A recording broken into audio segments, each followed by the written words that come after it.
Un train sillonne les régions oubliées d'Afrique du Sud. À son bord, aucun voyageur, mais 15 médecins et infirmières. Les Sud-Africains l'ont appelé Felopepa, un mélange de langue Soto et Tswana pour dire bonne santé. 10 ans après les débuts de la démocratie, le Felopepa reste l'unique chance d'être soigné pour les populations les plus démunies. Cette année, sa route le conduit à Upington, une ville de 72 000 habitants dans le nord-ouest du pays.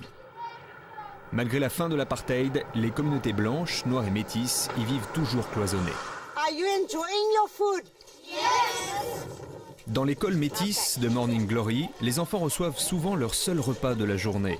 Le jour où le Felopepa arrive, on compte sur eux pour aller porter la bonne nouvelle. Les enfants, j'aimerais que vous distribuiez ce prospectus à vos parents. Il explique tout sur le Felopepa, ce train qui arrive chez nous à Upington. Il y aura des médecins, il y aura des dentistes, il y aura des psychologues. Est-ce que les gens qui ont le cancer peuvent aller au train? Oui, bien sûr. Et les gens qui ont le sida, est-ce qu'ils peuvent y aller? Oui, les gens qui ont le sida peuvent y aller, parce qu'il y a des gens qui peuvent leur donner des conseils. Tout le monde peut se rendre au train et être soigné pour vraiment pas cher. Raymond, explique-moi pourquoi tu veux aller au train. Je l'ai dit hier à mon frère. Je veux aller au train pour mes yeux. Et mon frère m'a dit que lui, il irait pour ses dents.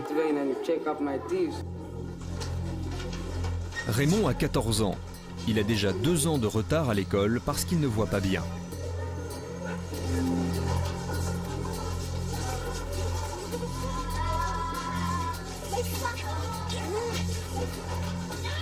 Les 16 wagons du train viennent d'arriver.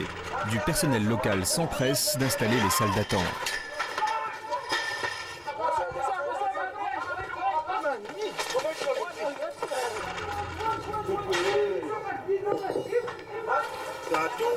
Un peu plus loin, les premiers soignants montent à bord et découvrent leur chambre.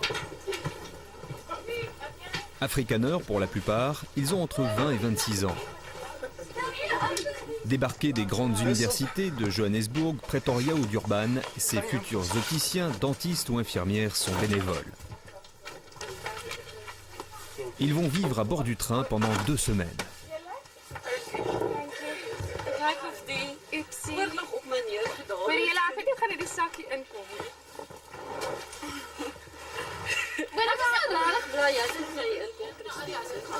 Bonjour, bonjour.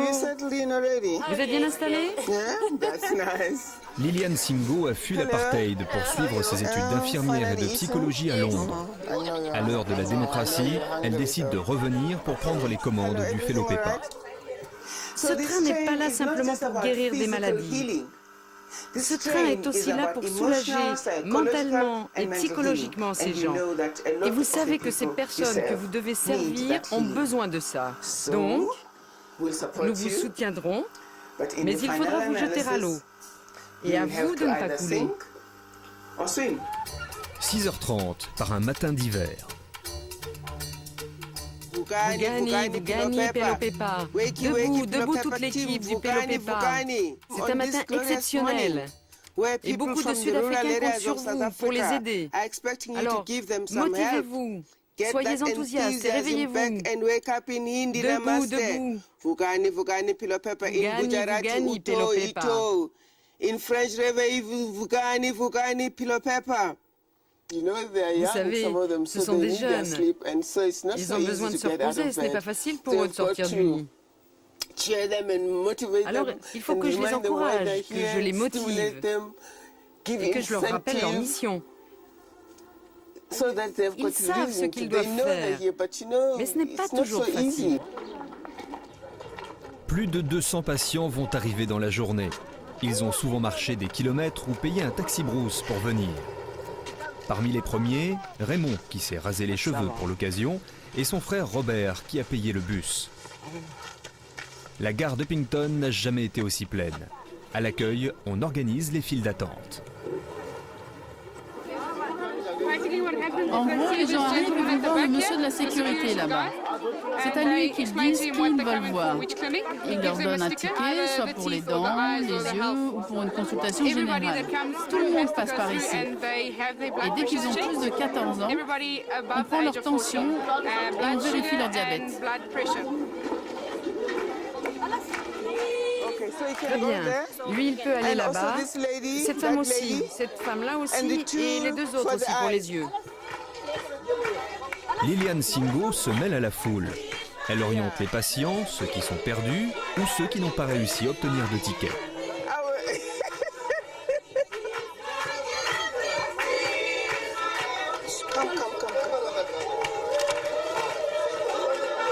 C'est ici pour se faire tester les yeux et avoir des lunettes? Oui, mais vous devez d'abord aller là où il y a le panneau blanc. Vous remplissez les formulaires et vous revenez nous voir. OK? Monsieur, on nous a dit de venir ici pour les yeux et pour les dents. Pour les dents, la clinique est pleine. On peut seulement vous aider pour les yeux. Toi, c'est pour tes yeux? Très bien. Assieds-toi là. Raymond a de la chance. Il obtient le ticket numéro 108 dans la liste d'attente. Mais pour Robert, c'est déjà trop tard. Il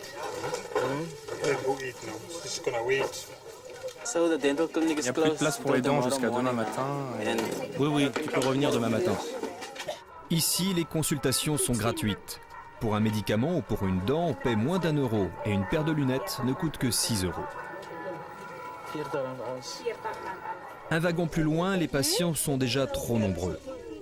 Tous veulent voir le dentiste, le docteur Maureen Kritzinger, le médecin le plus convoité du train.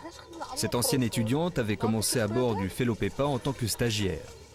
Aujourd'hui, employée permanente, elle a 15 étudiants sous sa responsabilité. Je vais commencer à anesthésier pas mal de patients. Pour qu'on avance plus vite. Sinon, on va terminer à 9h ce soir. J'aime bien le dentiste, mais sans plus. En fait, j'ai peur. À 17 ans, première visite chez le dentiste pour Nelly. Elle veut se faire enlever 2 dents. Non, il ne faut pas avoir peur. Suis-moi. Tu peux t'asseoir ici?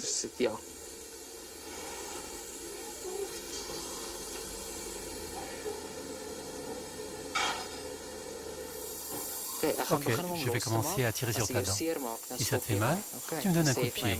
D'accord? Bradley est étudiant à Pretoria. L'année prochaine, il sera diplômé.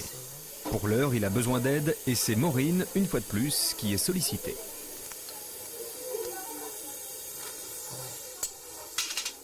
Docteur, excusez-moi de vous déranger. J'ai une dent très carriée et je n'arrive pas à l'enlever.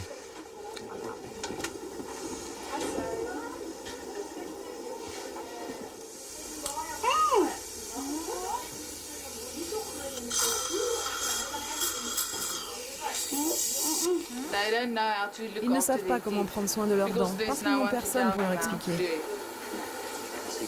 On gagne en expérience en faisant ça.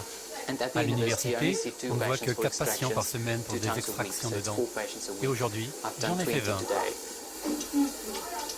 Tu es contente? Dans certains cas, Liliane doit intervenir pour trouver une dernière place.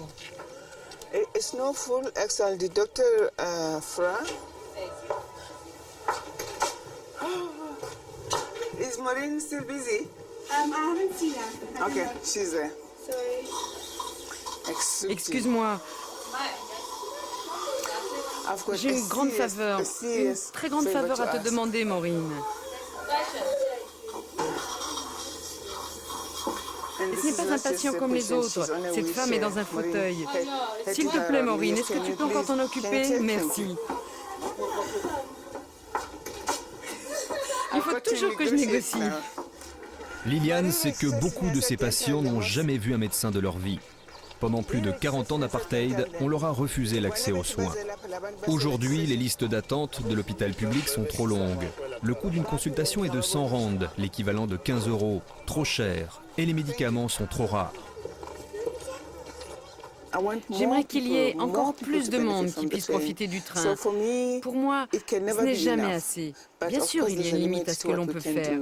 Mais il y a toujours du monde qui attend. Et la vérité, c'est qu'en Afrique du Sud, le train n'arrive même pas à atteindre la pointe de l'iceberg. Raymond a dû patienter la journée entière. Mais peu importe, à Upington, il n'y a pas d'opticien qui puisse l'aider. Il se plaint principalement de maux de tête et il ne voit pas très bien de loin non plus. Donc on va juste regarder s'il a besoin de lunettes et si c'est ça le problème.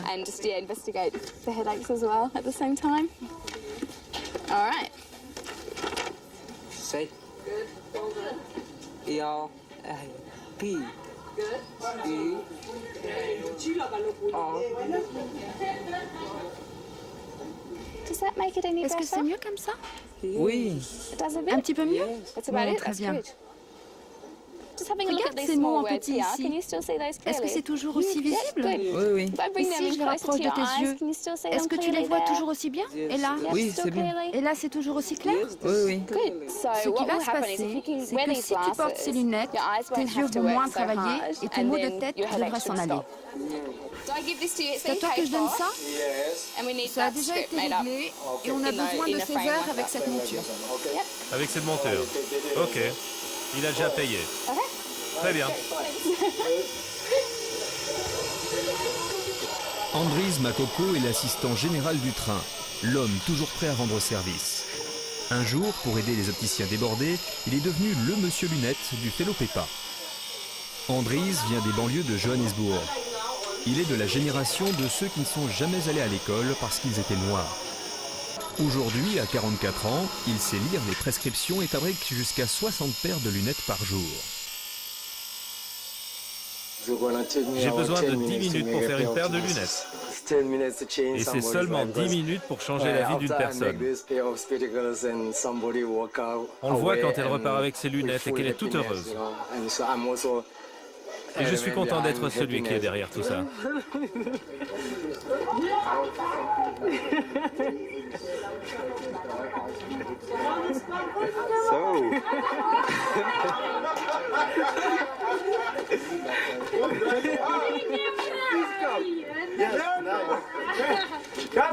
J'ai l'impression d'être un nouveau Raymond, parce que mes yeux voient mieux. Une nouvelle vie commence pour Raymond, dont le rêve secret est de devenir docteur un jour. Félicitations à vous tous, Fellopepa. Vous êtes une équipe formidable. Les patients vous sont reconnaissants. Nous avons rencontré aujourd'hui des gens qui étaient tellement heureux que vous soyez là et que vous ayez pensé à eux. Ce qui m'a le plus touché, c'est quand certains m'ont dit qu'ils pensaient qu'ils n'avaient aucune importance. C'est si déprimant et triste, ces personnes qui croient qu'elles ne sont pas grand-chose. Mais la plus belle chose, c'est que c'est vous qui leur avez redonné de l'importance.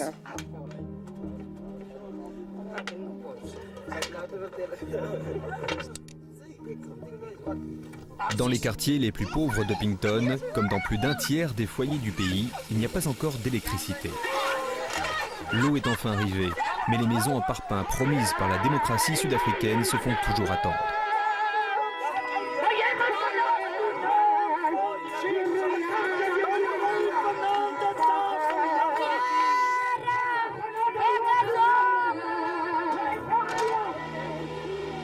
Les consultations sur le train sont terminées.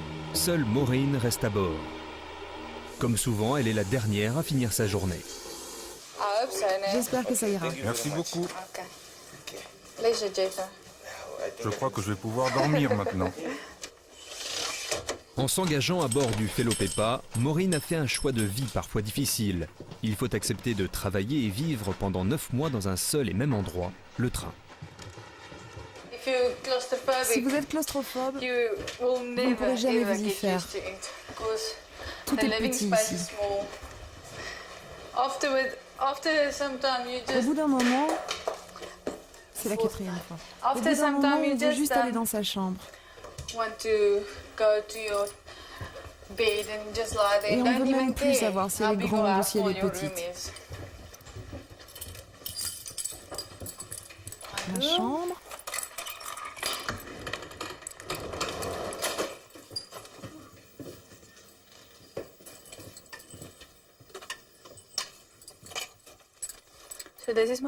Alors voici ma chambre, petite. Ça c'est la largeur. Et le lit est plus petit qu'un lit simple. Il n'est pas aussi large. C'est vraiment petit. J'ai un téléphone pour appeler mes parents et une télé, ma meilleure amie. J'ai l'impression de passer à côté de quelque chose qui se passerait là-bas à l'extérieur. Et moi je reste ici, seulement ici. Tous mes amis sont en train de se marier. Je n'ai même pas de petite amie. Et je me dis, oh, est-ce que je suis en train de passer à côté de quelque chose? Pourquoi est-ce que je suis là? Et puis je me dis, je n'ai que 26 ans, c'est seulement pour 9 mois. Après ces 9 mois, je pourrais faire autre chose si j'en ai envie. C'est pas si terrible.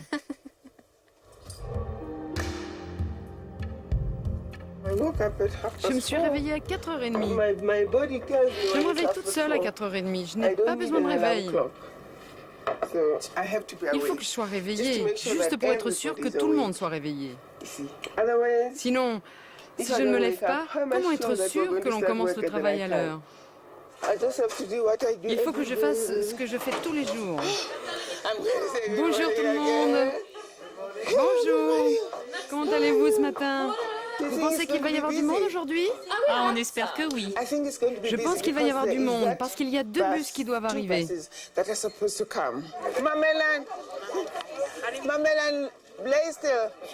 Première arrivée, premier servi. Circulez de cette façon, sinon rien ne va plus. S'il vous plaît, s'il vous plaît. La journée est bien commencée, j'ai déjà tout organisé. J'ai réveillé tout le monde, j'ai parlé aux patients et à la plupart des étudiants. J'ai fait le tour du train, dans ce sens et dans l'autre sens, pour voir si tout allait bien, vérifier que toutes les voitures sont bien là, vérifier qui va visiter les écoles et s'ils ont bien tout le matériel. Ce matin, Maureen part à la rencontre des écoliers. Avec elle, des interprètes, des étudiantes et une infirmière pour prévenir la contagion des maladies les plus fréquentes dans les familles, pour apprendre aux enfants les principes d'hygiène les plus élémentaires.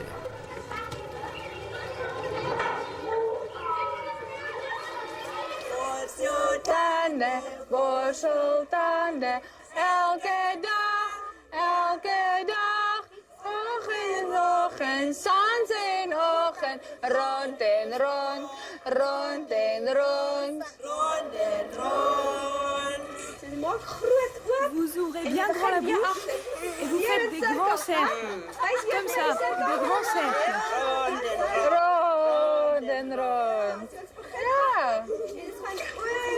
Sur les dents, sur les gencives. Sur les dents et sur les gencives. Hé, écoutez-moi. On va regarder ce qui se passe dans vos dents. Et on va voir si on trouve des petites bestioles ou des petits trous.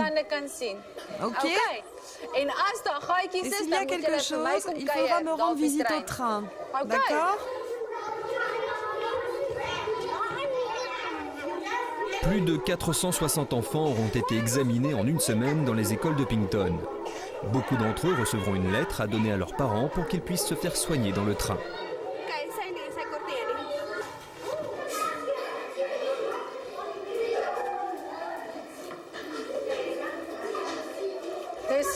Il y a beaucoup d'enfants qui n'ont pas de brosse à dents.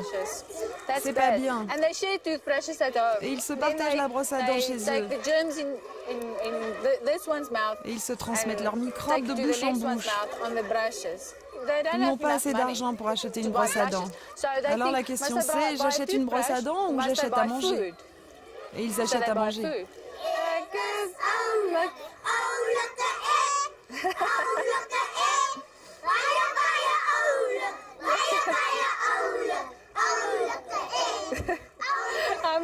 Ils me font rire. Ils chantent. Je suis mignon, je suis mignon, je suis si mignon. Oui, vous êtes vraiment trop mignon.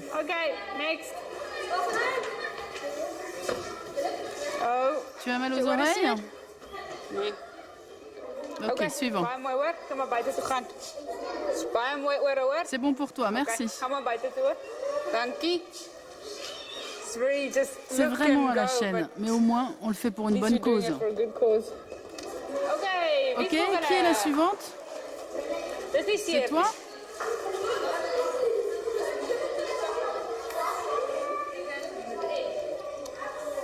Tu as mal aux oreilles? Celle-là, elle me fait un peu mal.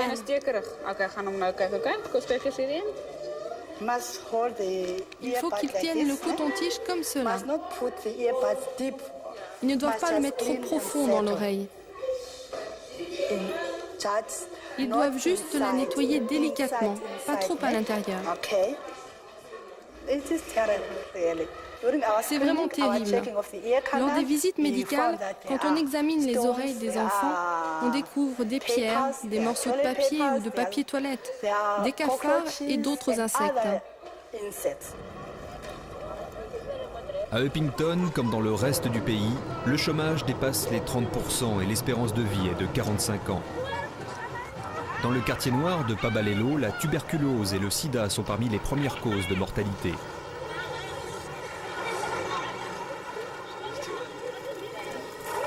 La jeune psychologue du Felopepa, Carrie Lee, rend visite à Kristana, un groupe de parole pour une quarantaine de malades du sida qui se réunit toutes les semaines. Je m'appelle Patricia Paparé, je fais partie du groupe Kristana et voici ma fille Bussiswe. Plus de 5 millions de Sud-Africains sont contaminés par le virus. Chaque jour, 1000 personnes en meurent. Carrie est là pour informer et soutenir psychologiquement ces malades, mais elle ne peut les soigner. Les traitements coûtent trop cher et il n'y aurait pas de suivi médical possible une fois le train reparti. J'aimerais savoir pour mon bébé. J'aimerais savoir ce qu'on pourrait lui donner. Est-ce que les médicaments vont pouvoir agir sur la maladie? Est-ce que les enfants, eux, seront guéris quand ils seront grands? Pour ceux qui prendront les antirétroviraux, la progression du virus sera ralentie. Si le virus est déjà là, il y restera. En revanche, il ne se multipliera pas. Ce qui veut dire qu'ils pourront vivre plus longtemps. À peine le temps de donner quelques conseils et le Felopepa doit reprendre son chemin. En une semaine, il aura soigné environ 1200 patients, arraché 700 dents et distribué plus de 400 paires de lunettes.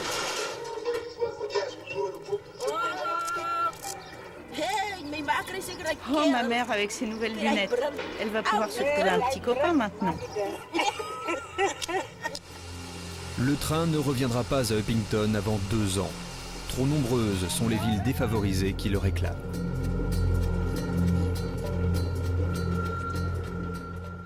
Je sais trop bien que les Sud-Africains ont besoin de ce train. Et si je peux leur apporter ne serait-ce qu'une aide modeste, je me dois de leur donner le meilleur de moi-même.